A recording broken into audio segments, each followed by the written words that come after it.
Morning నా routine లైఫ్ని చూడండి ఒకసారి. నేనైతే ఫస్ట్ రాత్రంతా కాపాడినందుకు దేవుని థ్యాంక్స్ చెప్పిన తర్వాత ఇంకా థైరాయిడ్ టాబ్లెట్ అయితే వేసుకొని ఆ తర్వాత కసు కొడతాను.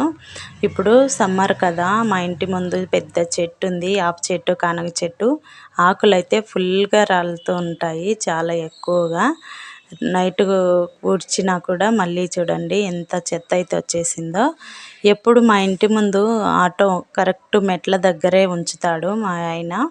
అందుకని నేను రోజు నీళ్లు చల్లుకోవడానికి వీలవ్వదు. ఈరోజు వేకునే వెళ్ళిపోయినాడు ఆటోకి. అందుకని నేనైతే ఈరోజు నీట్గా కసుకొట్టి నీళ్లు చల్లుకుంటున్నాను.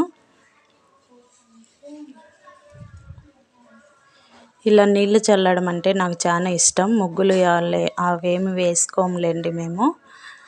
ఇలా నీళ్లు చల్లడం అంటేనే చాలా ఇష్టము. అది రోజు వీలవ్వదు ఆటో ఉండడం వల్ల.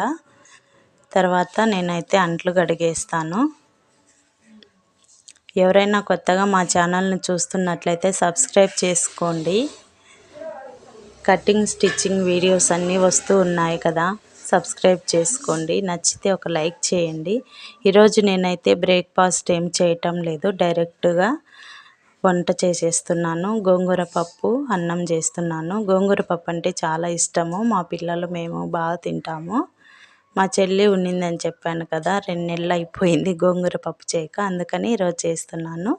పోపులు అయితే ఎల్లిపాయ ఎక్కువ వేస్తానండి, చాలా బాగుంటుంది గోంగూర పప్పులో. ఒకసారి మీరు కూడా అలా ట్రై చేయండి.